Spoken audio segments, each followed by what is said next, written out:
Noob School. Hey everybody, welcome back to Noob School. John Sterling here. Today I've got a new friend, Mike Grozier. Mike is a relatively new friend. How long have we been friends now? Maybe a little over a year. About a year. Yeah. That's good. That's good. Well, Mike, I'm happy to have Mike as a friend. Mike's doing something really cool. He's got a very, very cool career. And for those of you, the Noob Schoolers that are thinking about what to do, Mike's another one of those people who figured out early on what he loved. And he jumped all over it. He's been doing it, his whole life. And I think a lot of us probably trade places with him once you hear what he's been up to. So, Be careful what you wish for. I know. I'm sure there was some, some early morning calls. But so Mike grew up in Philly, right? Philadelphia? Yeah, Philly, New Jersey, yeah. And you played football. Yep.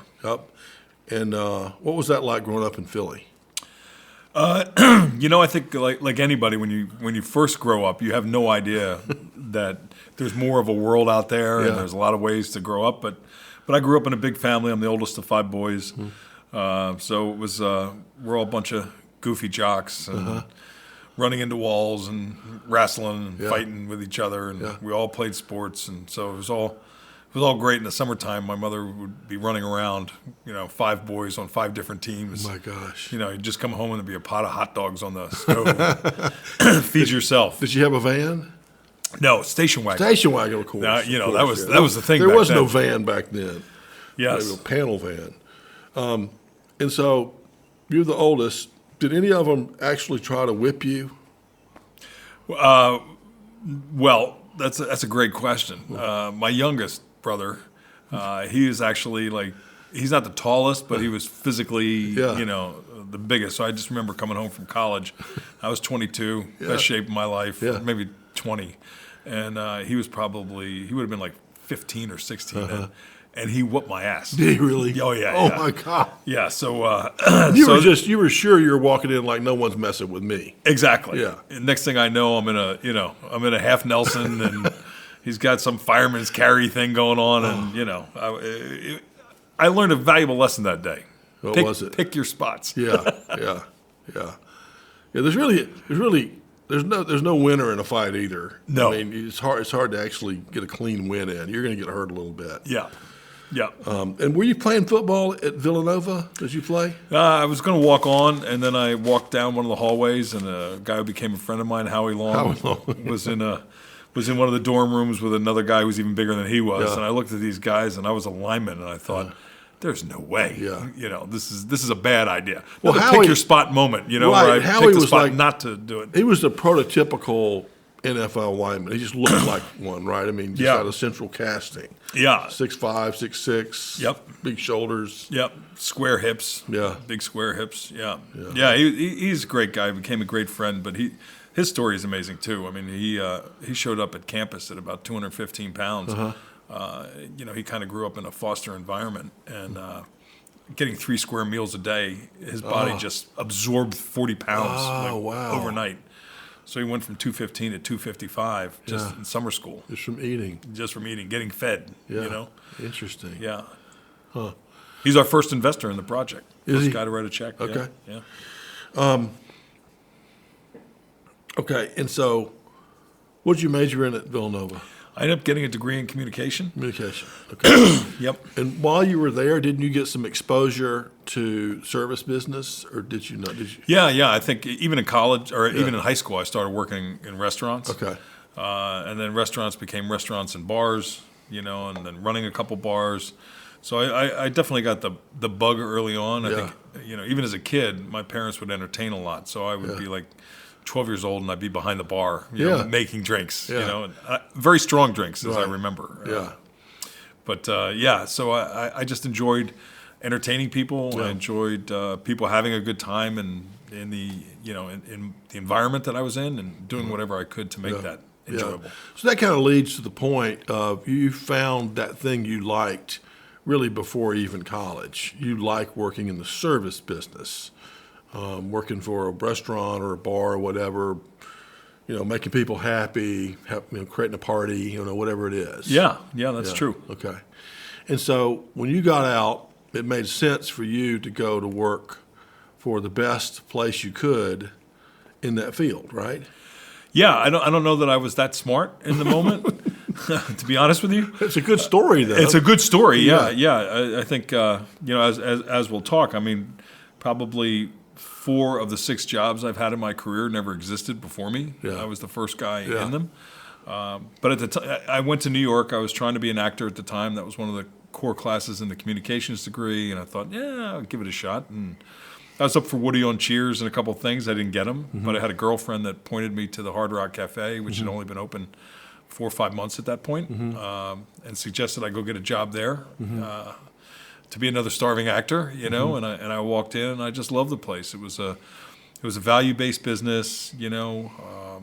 Rock and roll memorabilia became a big part of it. You know, I think for people who weren't around then, rock and roll memorabilia didn't even really exist. You know, it was whatever T-shirt you had at home, or this idea that you could see your hero's guitar on a wall was just not possible. You know, like there was no way unless you went to the show. And so whether it was Prince's Purple Rain Jacket or Eddie Van Halen's guitar from Jump, you know, it was really cool back in those days. You know, and it was a business with a message. You know, love all, serve all.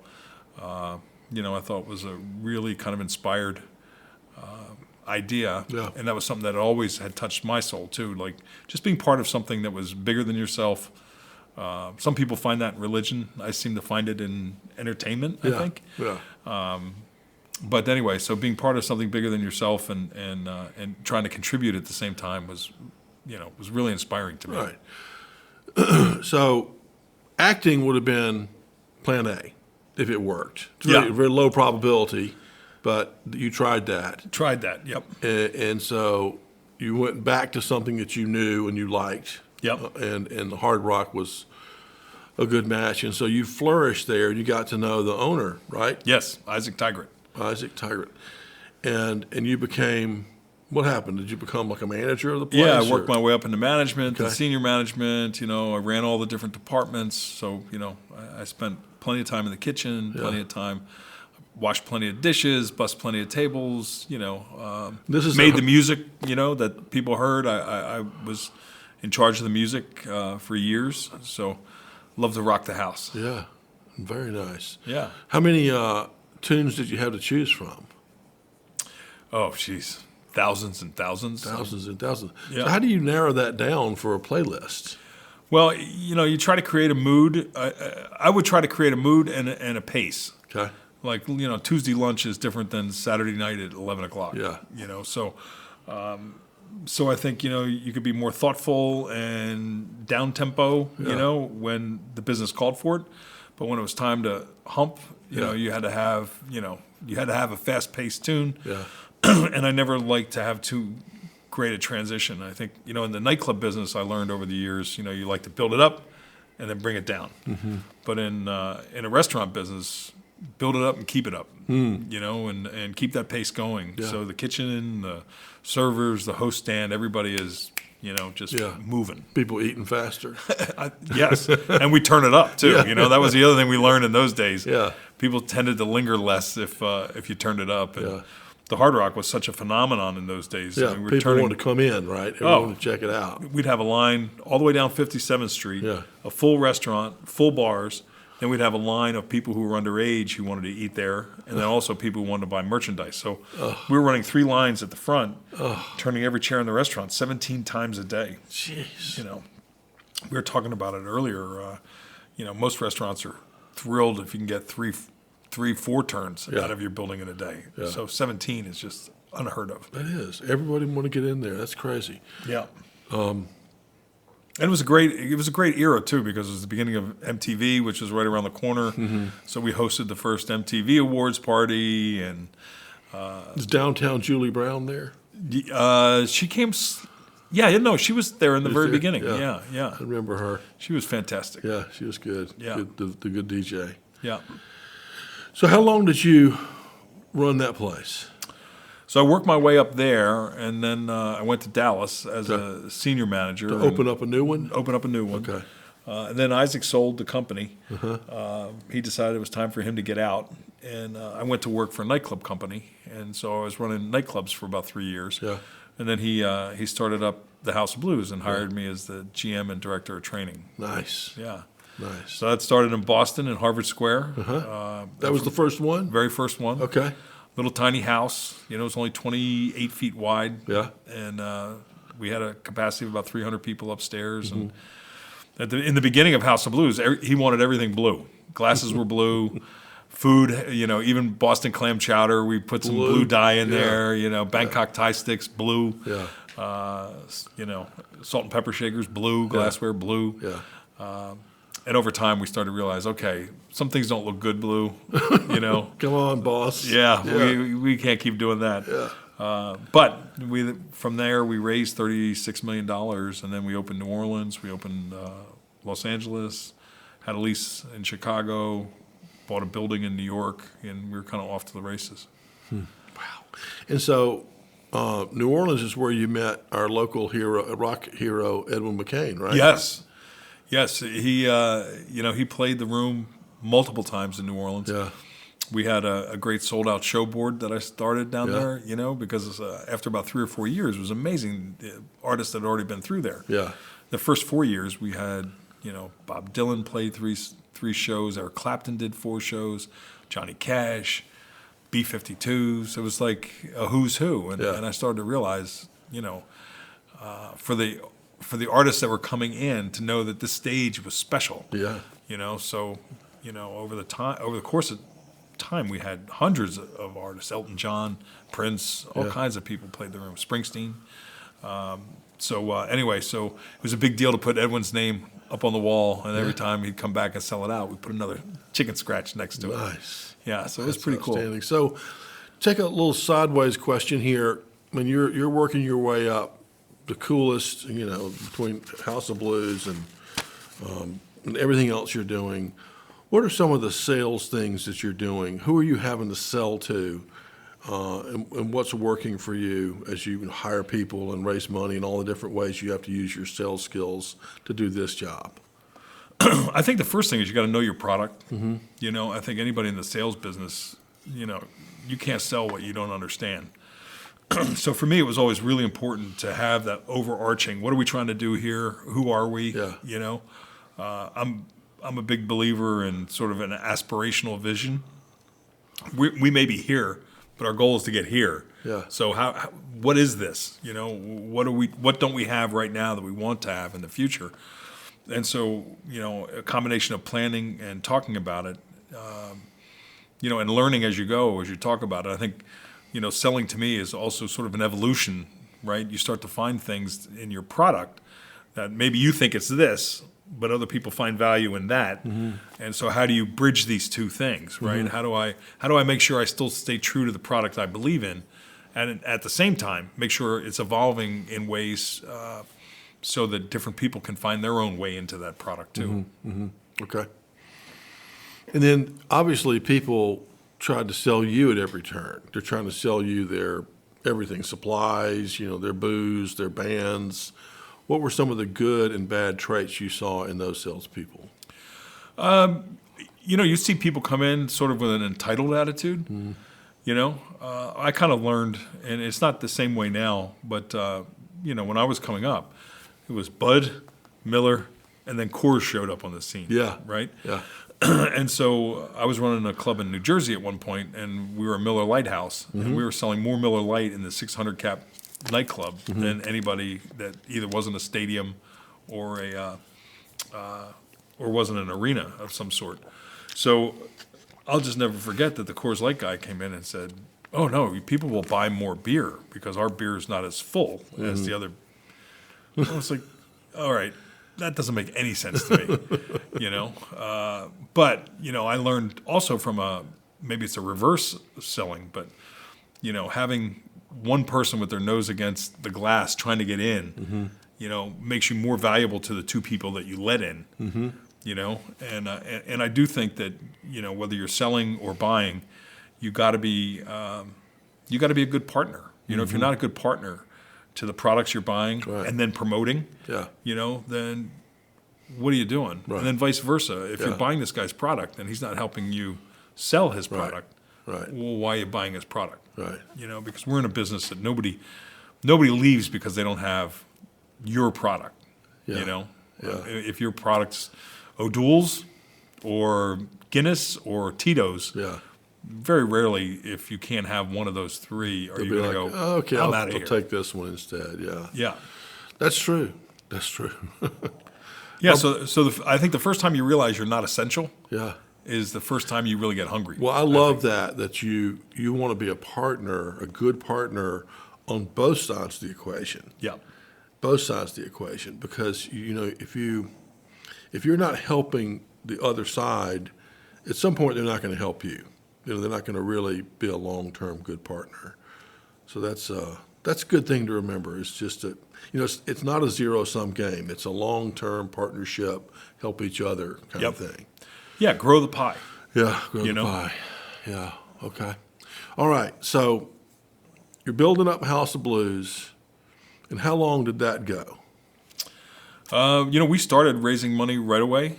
We started with about $7 million, I think. That was Isaac Tigert's last $4 million. I think Dan Aykroyd had $2 or $3 million in, and then there was a who's who of people that chipped in. George Wendt from Cheers. Aerosmith guys came on board. Wow.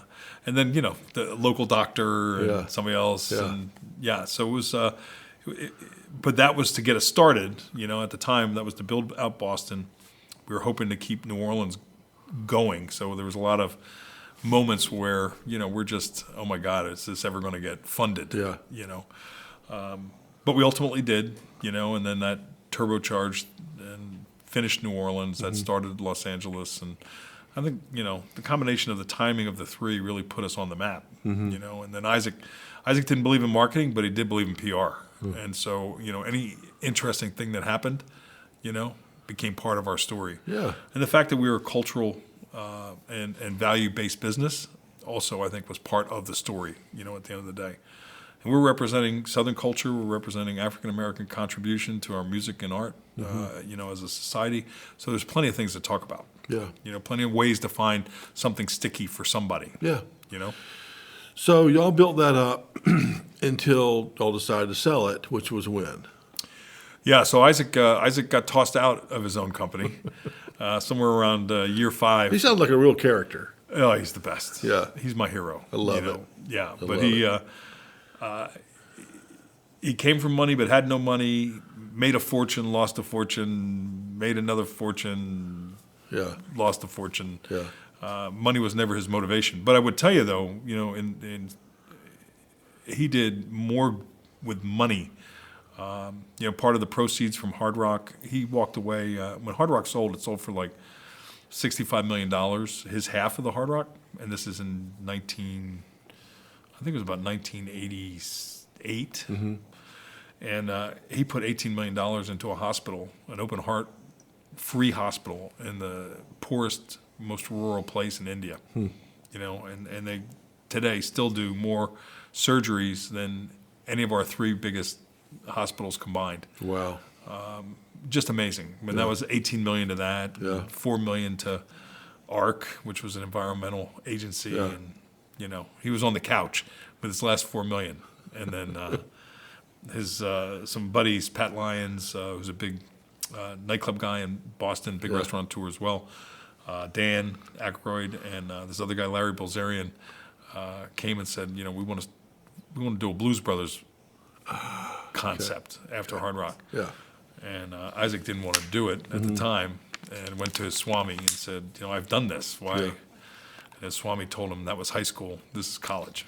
So then what was going to be the BB Blues Bar evolved into House of Blues. And that became, and then it, got all the depth of what the House of Blues brand represented Yeah. underneath it. That's cool. Yeah. And so what year was that y'all sold it? Well, so he was out. This would have been, I don't know, about 16 years ago now.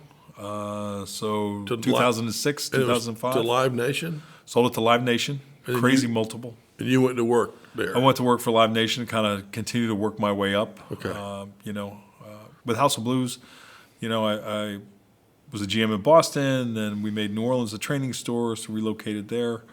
I've been a sales guy all my career. I'm big on growing business, big on growing people, and trying to find ways to make things better. Yeah. I mentioned something about Tuesday earlier, but I want Tuesday lunch to matter as much as Saturday night. Yeah. And it's never going to from a revenue standpoint, Yeah. but it can from the quality of your product. It can from the quality of your service. Right. And if you're going to be great, you can't be great 1 or 2 days a week. You're either Yeah. great or you're not. Right. Right. And so that was the aspiration Yeah. that was so important to us. Yeah, I love it. I love it. Yeah, I love that idea about, if Tuesday's not great, you can't magically just say, okay, now we're going to really make it good on Saturday. Right. You got to be one way all the time. All the time. I love it. I love it. So Live Nation is a big old entertainment company based in LA, right? Yep. International company. International. Probably an $18 billion company now. And y'all own theaters and convention centers and Convention centers, but clubs, theaters, comedy theaters. clubs, big buildings, 5,000, 6,000 capacity. And then we promote, globally the biggest artists in the world. Okay. And do they sell tickets like Ticketmaster? Yeah. We merged with Ticketmaster. I shouldn't say we because I'm not there anymore. But, Right. But yeah, the company merged with Ticketmaster somewhere around 2010. I think. Okay. And you left Live Nation. I was going to get to that, but you left Live Nation, not that long ago, just a couple of years, right? Yeah, just a little over a year ago. Yeah. Yeah. Okay. For Greenville. I know, that's what I was getting to. It's just, after all this guy who lives in Beverly Hills, he wants to put a badass venue right here in Greenville. I think this is one of the most amazing markets, one of the most amazing towns that I've been in. I've had the good fortune of running clubs and theaters all around the country, Yeah. in all the major markets, and even some of the small markets. And this town just blows me away. The consistent improvement and growth. The fact that you have the Peace Center and Bon Secours and I think the Peace Center folks are going to do some live entertainment or another venture as well. Yeah. But I think this town is just screaming for it. And we looked at it for Live Nation, and at the time, Live Nation had some positions in Columbia and Myrtle Beach and I think Savannah. And so there was this thought that maybe Greenville was too much. But from my perspective, being in this market Yeah. and just seeing where it's going, and I think I said this to you once before, but to be here in August, and I've been in this market Yeah. for 2 Augusts now, and to see how busy the weekends are, this is probably the only city that I can think of in the country that isn't either by a lake or by the ocean that is busy in August. And this town is just rolling right along. Yeah. So I think between what Knox has done and what the city leaders have done and the city politics, it just blows me away. And Yeah. so I became a believer and a devotee of Greenville. Yeah. And I asked if the company didn't want to do it. I said, "Can I do it?" And they said, "Yeah, if you want to do it, go ahead." Yeah. So that began my journey here Yeah. in raising money and designing this club and getting excited about coming to Greenville. Absolutely. So he's been out at headquarters out in Beverly Hills or wherever. I know that's where you live, but wherever they're based out in L.A., and found this place on your Live Nation tour, and now you're going to do it on your own with partners. So tell us about the venue and how it's going and what it's going to be like. Yeah, so a couple things. I think it's a multi-use facility. We've designed a 1,700 capacity music hall with a wraparound balcony and seats in the middle, and then we have a small room for about 400 people with a VIP club that kind of sits in between. We have a great patio outside, and a lobby on the club itself. So, we see this thing being open 320 nights a year. The outside open at least 5 days a week. We want to be a great special event place, whether it's weddings or corporate entertainment. Big part of making a venue successful is finding ways to keep the lights on, Yeah. and do business. And so between creating content, putting local musicians to work, grabbing, touring talent, we want to give the artistic community a lot to. We want to utilize it a lot and give them a lot of opportunity to practice their craft, get paid for it. Yeah. And hopefully grow the whole music scene in town. Yeah. We're going to lean into art. That was the other thing I meant to say. I apologize. That's okay. But coming out of House of Blues and folk art, and just seeing the power of art and creativity as a whole, and wanting to do something similar, we're kind of leaning into street art, and whether it's the Banksies of the world and the Shepherd Fairies to local artists here in town. Yeah. We want to have a statement. We want to have a point of view. We also want to rotate a lot of art. We're setting up, some easels backstage for any artists that, who are visual artists as well, to give them an opportunity to, to create, and whether we help them sell it or it becomes part of our collection, we want to let creative people create. And Cool. And I just believe in leaning in and believing in the artists and helping the artists be artists. So this venue will be, we know the Peace Center is 2,000 seats, and they're all like seats. What will yours be? 1,700 in Okay. the big room, but it'll be a big GA floor. So we'll have about 250 seats, Okay. and then about 1,500 people standing. Okay. So it's more of that kind of place. Yeah, and I think that lends it to more to a greater variety of artists and music. Yeah. I think Where people want to, people want to do that. Yeah. Yeah. Okay, that's cool. And you're in the, as I understand it, you're kind of in the final stages of raising money and getting Yeah. plans approved and all that. Yep. And Yeah, we hope to be under construction in another 60 days. Wow. And then from there, it'll take somewhere between 14 and 18 months to get open. So we're going to be aiming for Dave Chappelle opening night just for you. Yes. And of That'll course, be you'll have to maybe be the opening act and give a little saxophone serenade. I can do that. I can do that. That would be pretty cool. And I'm sure Dave will break the smoking ordinance when he comes out on stage.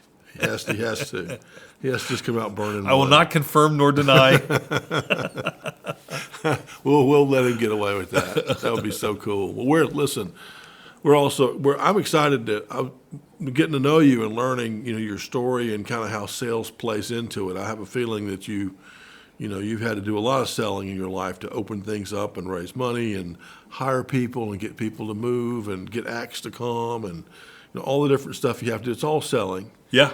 And I'm sure people like Edwin would attest that, it's an honest sale where you're going to be a good partner kind of long term with these folks. You have to be, I think. Yeah. We were talking about it before this, Yeah. and just, I think it's all about doing good business, and good business to me is not trying to squeeze the last ounce out of the turnip. Right.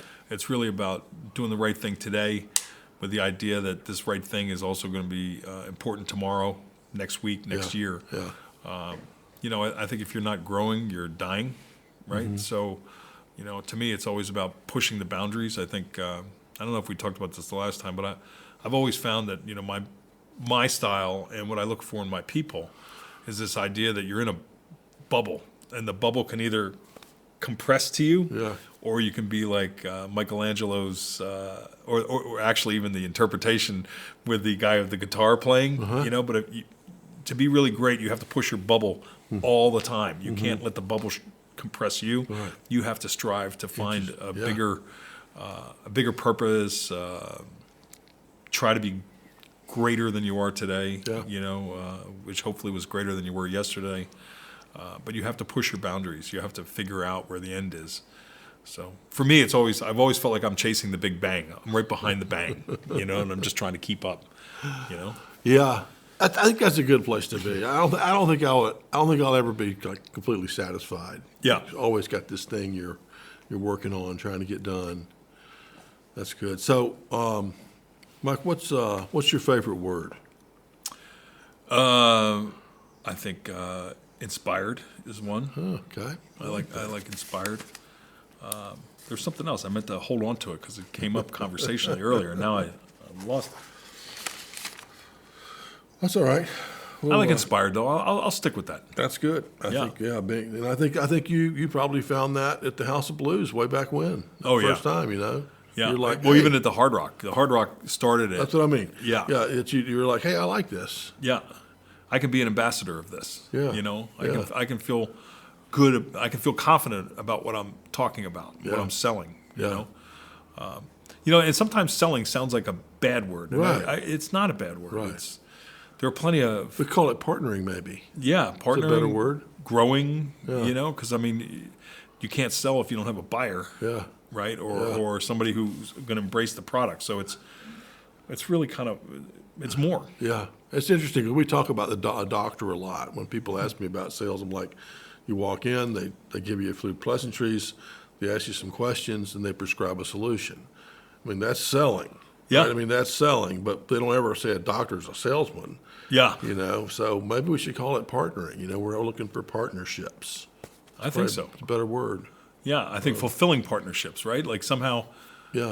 I'm going to provide something to you that you find value, and in return, you're going to compensate or share some Something level of with me, value. yeah. To Yeah, if there was no money, if it was all like barter, that would make the world a more interesting place. Yeah. I'm trying to raise 200 chickens. 200 chickens. Put me down for two. Okay.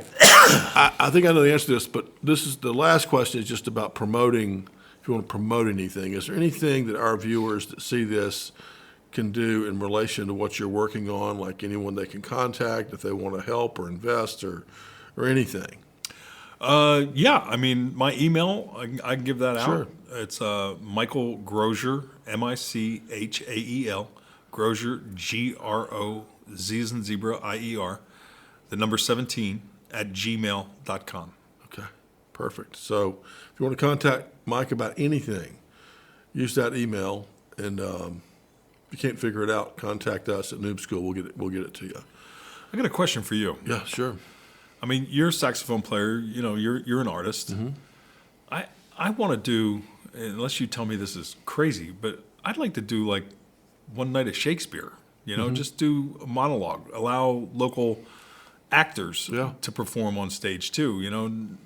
Spoken word, maybe Shakespeare, maybe something else. I just think the performance in general. I think people want to be entertained. Yeah. And I think there's just so many different types of artists out there that, if given a chance, could flourish. Yeah. Or at least get better at their craft. Well, I mean, particularly, with the venue you're going to have and the different options, I think if you could try a bunch of different stuff. Yeah. You could say, we're going to have let's say the street musicians night. Yeah. Where they can come out and all have a turn and we'll see how they do. And we're going to have the local Shakespeare troupe come do their thing, maybe an improv thing. Because the improv group in Greenville, which I've gone to their training before, they perform in a room that literally seats about 14 people. Mm-hmm. So tiny. If we could give them a bigger venue and watch them work, they're very good.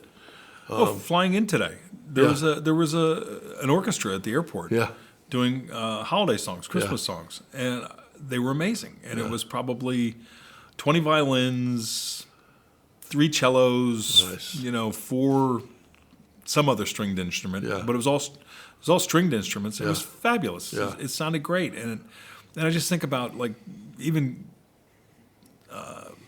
bands like that. Where else can they play? Right. Why can't they play in a club, or a venue? I mean, we think of it more as a venue than a club. I would love it. I think it would be great. Let's just say randomly there's a night. Maybe it's Monday night, the slowest night of the week. And that's when we're trying something different, bringing in locals to do different things. Maybe it's an art show. Yeah. I think it would be wonderful. And if it's not, you just don't do it anymore, right? So I think you might have to be our house band leader. You've got it. I'm in. I agree. Well, thank you for being here today, and thanks for what another piece of the pie or piece of the puzzle for Greenville. So we appreciate that, and we're glad you picked Greenville, and we all want to help you. Well, thank you. I appreciate that, and I feel that already. All right. Thank you, Mike. All right. Yes, thank sir. you, John. All right. Appreciate it. All right.